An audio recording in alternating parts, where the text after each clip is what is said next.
He currently has 164 children and 9 on the way. I was a little reluctant to shake your hand. How did you get motivated to do this? Knowing how much love and joy I'm spreading. Don't say spreading. The vast majority of the time, I'm just putting it into a cup, not this cup, but a cup, and then I'll put it, and then they, yeah.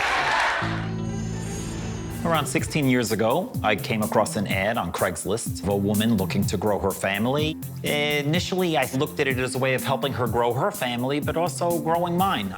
Over the years, the process has changed. My first dozen or so kids were really conceived the old-fashioned way. Now, they're almost exclusively conceived in a cup or in a clinic.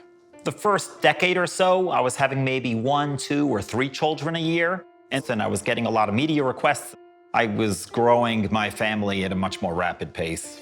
Half my children are really from the New York area, but now I have women pregnant in Africa, Europe, the Middle East, Canada, and all over the US. I'm currently married to 3 women plus a domestic partnership. Obviously, these were fraudulent marriages, but I wasn't defrauding the women.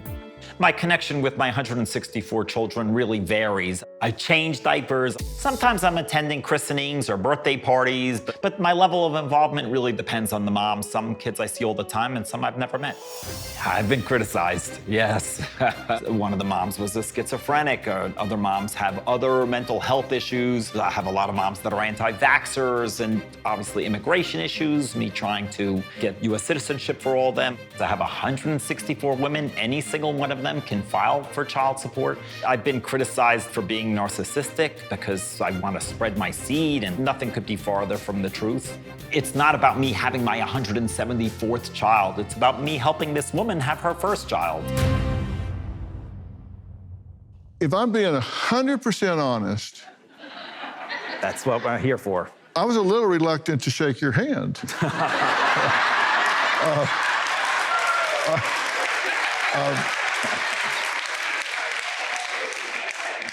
But you look very hygienic, so how did you get motivated to do this, and why? I'm really curious. 2 of my motivations are in the green room. I have a 9 and a 10-year-old backstage, and they're playing with each other, and I just spent a wonderful weekend with them, and they certainly motivate me. And we just celebrated Mother's Day, and I had so many women, who were able to celebrate that day, and knowing that I was able to play a small role in doing that also was a big motivation, knowing how much love and joy I'm spreading. Don't say spreading.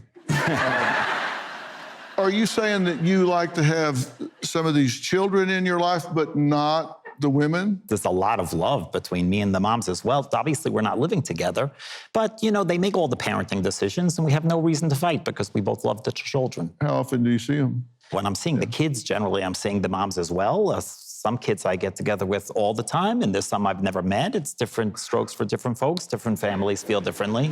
Oh, okay. My bad. But you're paying child support. That wasn't the arrangement going into it, but of course it's unregulated, as you said, so there's really no contract I could sign prior to conception to protect myself. So some of the women went back on their word, but a very small minority. It's half your income. That's true, yes. And I struggle minority, financially, but when I look at my bank account, it's true. It seems I'm very poor, but I have a lot of love and joy in my life, and there's different kinds of currency, and definitely, and you get a lot of currency from these children. Exactly. How has that impacted you to pay child support for how many women?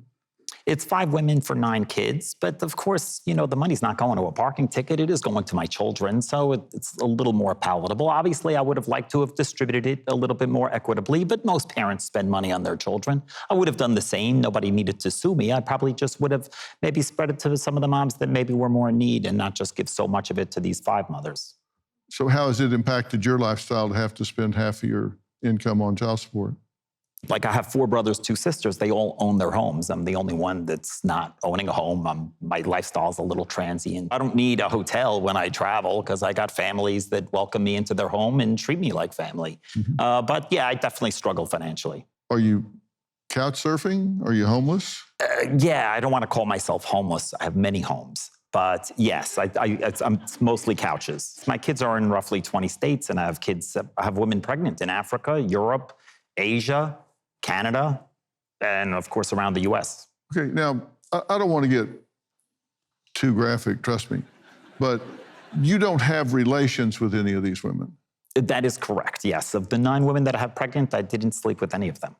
All of those In the beginning, did you? You know, when I started, I didn't really know of another way to make a baby. So yes, we were conceiving these children the old-fashioned way. But after I started to have more than 1 or 2 or 3 children a year, I didn't really find a way that I'm able to protect myself as well as these other women that I'm helping while having the natural conception methods. Okay, and so now you guys meet somewhere. Correct. The vast majority of the time, I'm just putting it into a cup, not this cup, but a cup, and then the vast majority of the time, I'm just putting it into a cup, not this cup, but a cup, and then I'll put it, and then they, yeah, they'll put it inside themselves. Sometimes we need to go to a fertility clinic if they're older or if they have insurance. In fact, I had a transfer today in Tijuana, Mexico. I didn't need to be there because we made the embryos, and today she's transferring them.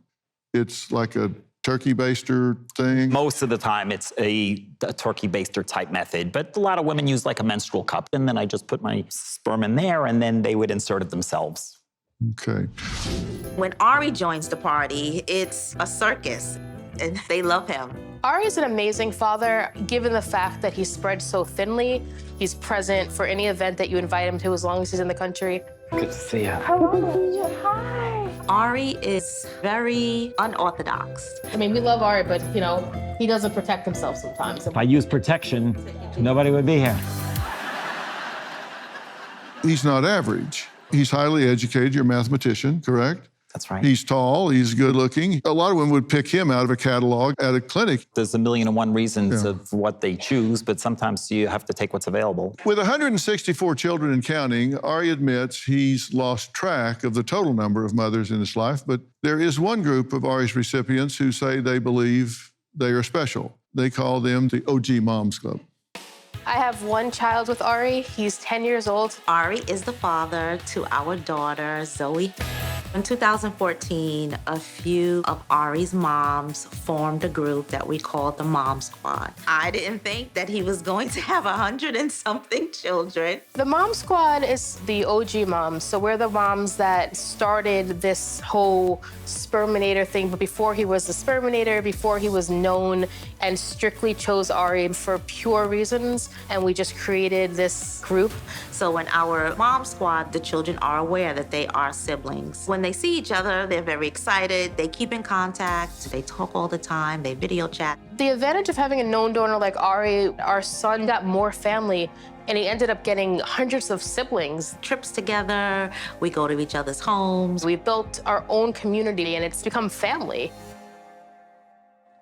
Well, joining us now are Lee and Tiffany. Now, Lee is the mother of Ari's 15th child, and Tiffany to Ari's 18th. Thank you both for being here. Thank you for having us. How did you first get involved in going this route instead of a more regulated route? I assume some of it had to do with the fact that it can be incredibly expensive. Yeah, for sure. Is that true for both of you? For me, it was very important to resemble as much of a natural experience as possible. Heterosexual couples or couples who don't have problems conceiving can do it in a very intimate setting. I obviously couldn't do it that way, not being in a heterosexual relationship, but I just didn't want to do it in a cold medical environment.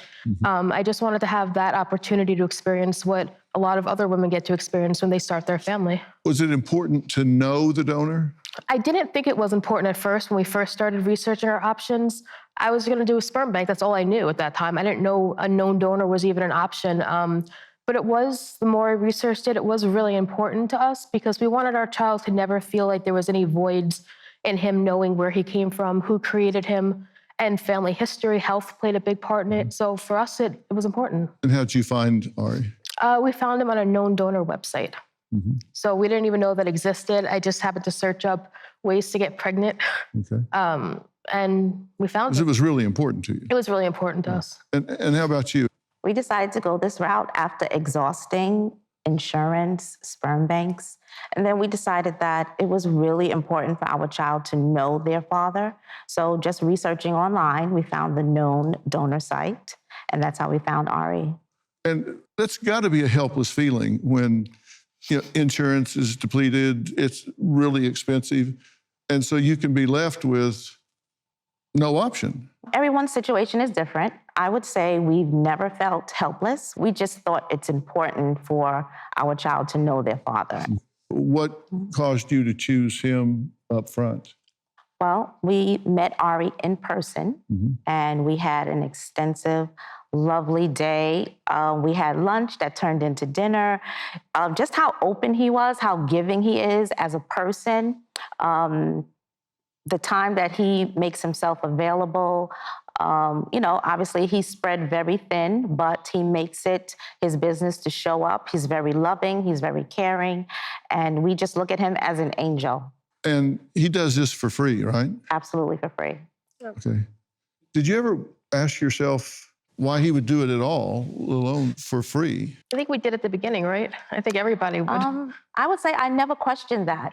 Before we had a child, we met Ari 4 years prior. So we didn't just pick him off a site and say, oh, he's the one because of whatever reasons. No, we got to know him, his family. So it wasn't about the money. It's not for status. It's just there are some people on earth that are naturally giving and who want to help make your family. And he's turned out to be what you thought he was going to be. Exactly. Same for you. Yeah, I think he turned out to be a little crazier and quirkier than we even thought. Clearly, but that's what we love about him. I'm an anxious person by nature. I think things through a lot more.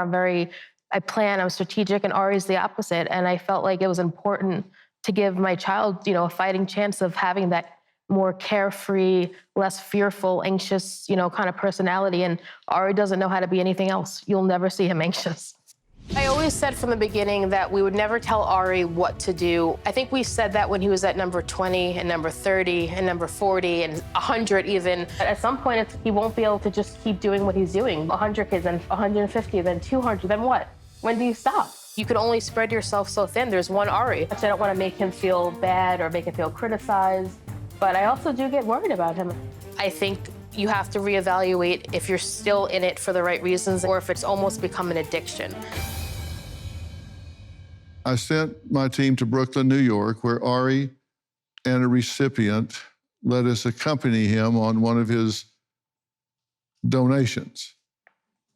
Now, while you may find this a little uncomfortable to watch, we're not trying to be sensational or indelicate here, but we think it's important that you see what actually happens if you get on a site or Craigslist or wherever you find these folks and meet up, how this goes down.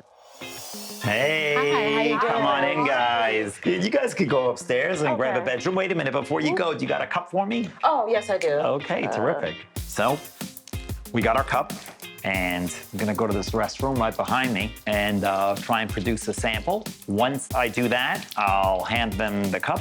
Then we have our 2-week wait. And then here's the cup, what it looks like. You see it's a little soft disc. So if this one works, this will be 174. I would say I gotta go to work, but it's really all pleasure. Maybe it's pleasurable work. Well, everything came out all right, so let's go get to work. Speedy delivery. Here you go. Here's what you need. All right. You can go in the bathroom and just put it inside. And then afterwards, I'd maybe lie down here and maybe put a pillow underneath your butt, put your feet up and relax. And today was your peak ovulation, right? Yeah. Oh, okay, so it's good timing. The best thing about it is if it works out, then you'll get the tax write-off for 2024 because we'll have a baby this year. Now, I have to ask you guys, after seeing that, how do you feel about that? We're not shocked. Did either of you want to know any genetics or anything about family tree on either side, if there were history and Absolutely. stuff? And Definitely. He provided Absolutely. everything. We asked for medical history, STD testing, family genetics, any sort of hereditary issues health-wise or mental health, and he provided it all. And he was very upfront with it, never had an issue getting it from him. And how about going the other direction? Do you vet the women? No. I'll answer that for him. No. There's no vetting process. That woman, you had to ask our producers her name. Yeah, I got very lucky. I'm very blessed that have so many amazing moms.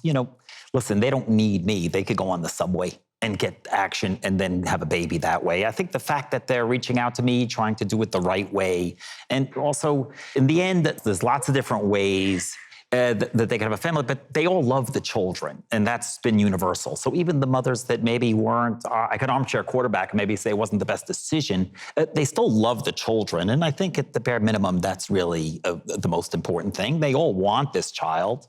You know, what's interesting is people always ask me, do you vet the women? And I don't, but fertility clinics don't vet the mothers either. I mean, obviously they do a health check, but they're not checking to see if they'd be good moms. I mean, what vetting would I need to do? Would I only help someone who has good credit? You know, like that doesn't preclude someone. Things you could ask about if they had 2 or 3 children taken away from them for neglect or abuse, or if they had some kind of dread disease that was highly hereditary. And sperm banks don't ask those questions. Well, that doesn't mean that 2 wrongs make a right. That's true. And first of all, I'm not quite sure if that's easily accessible information for me. I would have to run extensive background checks to find out. But some of them had their children taken away by their spouse, but it never precluded them from being an amazing mother to the child that we created. Now, I'm on record probably 1,000 times or 10,000 times saying that people don't do things repeatedly if they don't get some kind of payoff for it. You know, they get something out of it. How many is enough? You're at 174, you said. Well, if you include the ones on the way. Yeah, I do. Yes. Yeah. So you're in the 170s. How much is enough? Do you have a theory as to why he keeps going? I love Ari. I think he's amazing. He gave us the best gift in this universe we could ever want. Objectively speaking, you would have to be in some sort of a denial to say that he's not getting, at this point, something from it. I think he gets the joy, the love. He's a very selfless, giving person. I think that's his primary drive. I do think after a while, certain behaviors that come with certain attention that you get become almost an addictive pattern. And it's not to say all addictions are bad or hurtful or harmful, but I think to do something so many times continuously with no stop, really, no plan to really stop, especially after there have been times that he's gotten hurt by people who have went behind his back and did child support or talked poorly about him. I think you'd be crazy to not question that there is some sort of addiction to the process even, or anything surrounding it.